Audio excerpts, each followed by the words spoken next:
So my name is Gift, and I'm a senior, and I come from Ghana Senior High. This poem is called 906. What is the coin saying? Give a stranger your knife, draw out your blade, pitch your life on this fight. The stranger is a beggar, he doesn't have much energy to use, but you have a weak wife and need for care. Who would fight the more their full power when, at the end of this battle, bright future has been promised? The poor girl, having food by that bastard. Now there's a 6-year-old child having to take care of a sick mother. But how can he? The world only moves in the vanity of gold. A bottle. The saints call it the devil's weapon, but an incapable man finds it to be gold of itself. It's just the gold used for these bottles. It's a scepter of a crying daughter. What kind of father is this? The nightfall is when the world truly wakes up. The gold of the earth can only be seen when the moon casts its glow. So that is when the blood needs to flow. So the father and son can both wear the black cloaks. Just most that work at daylight can't tell the difference between the golden glow of a snake's eyes and that blood-red vampire's laugh. Of the misfortunate woman, the world gives her no choice but to sell away only her for nothing but the dust of that blood-stained gold. Her crying daughter hide under the bed is sure to have a good future as well. After all, what's the point of being beautiful when the weakness to protect their beauty causes the tears to flow? As the sun bids goodbye to those that work at daylight, it's inconsiderate the child that sits in the cold, dirty floor as white flakes fall. Someone will come to claim the honorless child. Surely they just want able working hands and feet to hoard more gold. The child will follow because it matters not how you survive, but that you do. The child will learn that with food comes the cold touch of a blade, and that silver shine will bathe in the blood of one just as disgusting as the one he calls master.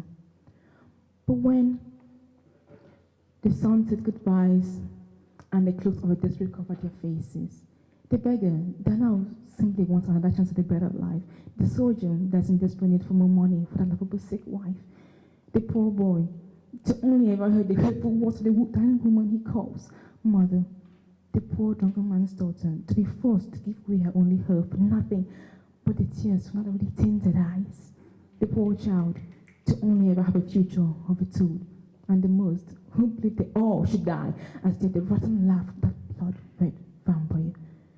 The saying, it matters not how you survive, but that you do, creates a very own meaning under the watch of that cold silver moon.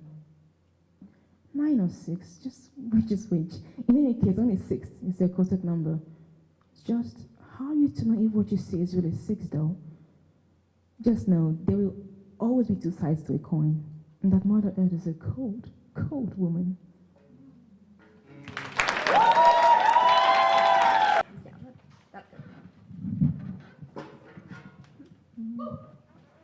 Hello, my name is Emerson Widener, and I'm a junior from Norfolk Senior High. Speak the truth! The title of my poem is Remembering Phoenix. This is not a date. The words keep echoing in my head as I step into King's Arcade to electronic beats and dance music from a Flappy Bird console and 10 claw machines. And there he is, Phoenix, fidgeting by the shoe counter. His body stiffens when he sees me. He's 15, already 6 foot, boxy glasses and slicked back hair. I avoid looking at his face because I blush. He was just a nerd I met, who loved Harry Potter, a Gryffindor like me. But the way he talked to me and told me I was a genius. Again, this is not a date. As we step up to the concession stand, he tells me that cheesy fries are best. Heart pounding, I'm surprised I have enough breath to order. He pulls out his wallet. I protest! He wins. But I buy us both water. Once we start bowling, I'm smiling, I'm confident. He's in his element. Eyes laser focused on the lane. He rolls, he scores. My turn. I hoist the heavy ball up to my chest, and I yeet it. The wrong direction. My cheeks burn, but he simply picks it up and hands it back to me. Electricity sparks between our flesh. Maybe this wouldn't be so bad as a date. However, some older girls once told me, just so you know, he hates women. Apparently there was someone before me. She turned his sweetness down. He slashed out bitterly. I have been through the ringer with nerds choosing the Quidditch Cup over me, Slytherins flirting by asking if I have hot friends. Still, I dismissed their warnings. After all, I was different, wasn't I? Homecoming dance. Phoenix tells me he wants to talk. I know what he'll say. Will you be my girlfriend? I stare at him, expecting a wave of excitement to wash over me, but all I see is my friend, Phoenix. Isn't this the moment I'm supposed to scream yes and we soar off into the sunset on a hippogriff? But I'm not looking for a boyfriend, and I prefer the hippogriff. The answer was no. The answer was always going to be no. And thank God I said it. The next few weeks, our relationship unraveled like a fuzzy sweater boyfriends touch their girlfriends under. He wanted to feel the warmth of my body, but all I felt was his arctic aura dragging me down. I thought phoenixes were supposed to be on fire. The awkward sheepness he held for me was replaced by blank-eyed stares. I blamed myself for the longest time, but he started the cycle again. He made a move with my friends, and another pretty girl, and another. Sometimes I see him in class, and I stare at his flat back, chicken legs, scraggly hairs across his upper lip. I don't feel miserable at the mention of his name or sob at night because I want him to love me again. But sometimes I mourn the loss of my friend. Still, I'm climbing out of ash to rise again.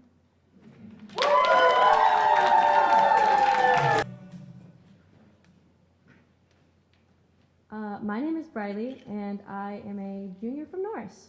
All right. And my poem is called Dear Summer 2017. I'm fine, I think. How are you? It's been very still these last couple of weeks, and I have been struggling to catch any sleep. All of the adults around me seem so distant. They're planning for something, and it has your name in front of it. I often think that must be a good thing, to have your name in front of an event, but this time it isn't.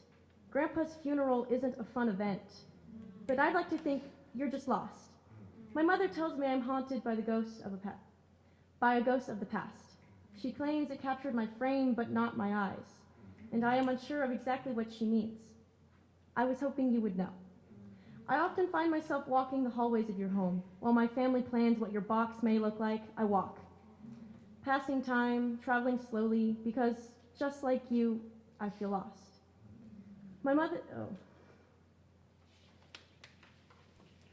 Because the air around me is forever damp, and I hear their voices embedded in the wooden walls, their clothes piled high on the rotting floor, pictures of familiar people thrown on cluttered tables, and your coat is still hung up at the door. I know you are not home, and so I occupy your bed. The sheets smell of salt water and pine, warmth and memories, the grief. And suddenly, I am exhausted. I pretend to feel your weight beside me. Your hoarse voice cuts through the silence, leading me to solace, if only for a moment. Close your eyes, child. And so I do. You came to me in my dream, for what I know was the last time. Even so, I saw you come home, sulking in the dark doorframe, your drowsy eyes meeting mine. And yet, I couldn't come to greet you because I was afraid. My mother once told me how you forget, that you don't remember who I am or why I would be sleeping in your bed. So I stay very still. Even while the room spins, I watch you slump closer to me. Slow and deliberate, I want to reach out, to scream, to cry. Do you remember my name? It's Briley. I missed you. There is no recognition on your face, no words spoken, and yet I understand. Too soon I awake and know you were gone. Summer 2017.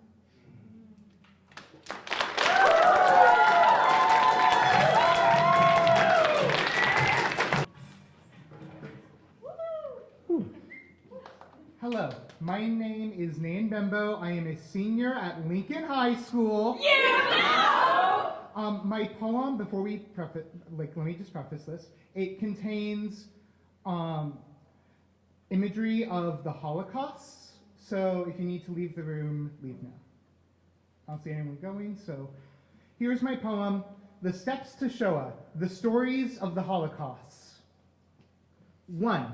Shoah is a story of stereotype. The weak refuse to fight for their homes. Losers' glorious tales of war. A story of a stabbed man proposed. 2. Shoah is the story of an election. The House fills with those who promote a candidate to start the new republic, one whose beliefs the media will sugarcoat. Tell them that the case has forever been closed, pad the news with meaningless fodder, convince the public Shoah is just some myth, a tale of monsters, one that cannot be opposed. 3. Shoah requires an economic need, a need to rally the people, to rally the scapegoats together for deportation, those who you can convince the civilians aren't people. 4. Shoah can be a night of broken glass where you can't tell where the screams are coming from. All the words are slew. All they can see is the end of a barrel, smiling with the burning, fleshy stew of their cultures behind you. Then, when they trust people will interfere, the reflection of cold stainless steel will only show man, whose blood boils in the pot with the sin of life, creating a diaspora on both sides of the river of bodies. 5. Gather a conference filled with those who agree that maybe Shoah is the final solution. The true goal of the powers that be is a goal of execution. 6. Shoah is a night's entertainment. They turn away from the flame into old smiles, but hearing the screams, you know it is not just a nightmare anymore, stripping naked in front of the burning pile. 7. Shoah happens in a camp as group after group crowds into the shower, gather enough to break into ash, scooping 88 tablespoons of the powder. Let their screams fade into the smoke as their souls seep into the ground to forever haunt the land. Shoah is the clean of the chamber of the gas to thrust the next group into till they fail to stand.